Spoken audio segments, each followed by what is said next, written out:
കച്ചവടം അല്ലാഹ് ഹലാലാക്കിയ വിഷയമാണ്. ചെയ്യുന്നതിന് ഫർള് കിഫായന്റെ കൂലിയുണ്ട്.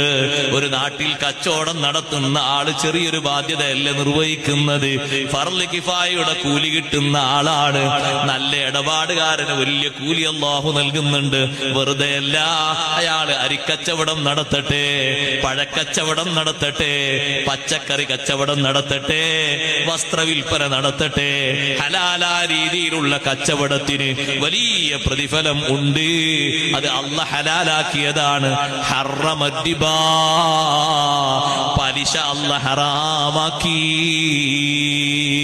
ഒന്നുകൂടി ഞാൻ പറയട്ടെ, പലിശന്റെ ഗൗരവം മനസ്സിലാക്കണം. റബ്ബ് സുബ്ഹാനഹു വ തആല പലിശക്ക് കൊടുക്കുന്നതും പലിശ വാങ്ങുന്നതും ഏറ്റവും അധികം ലോകത്ത് അധികരിച്ചിരുന്നൊരു സന്ദർഭത്തിലാണ് സയ്യിദുനാ മുഹമ്മദുർ റസൂലുള്ളാഹി സ്വല്ലല്ലാഹു അലൈഹി വസല്ലം തങ്ങൾ നിയുക്തരാകുന്നത്. നബി സ്വല്ലല്ലാഹു അലൈഹി വസല്ലം തങ്ങൾ പലിശന്റെ ഇടപാട് മുഴുവനും നിർത്തിക്കളഞ്ഞുപോയി.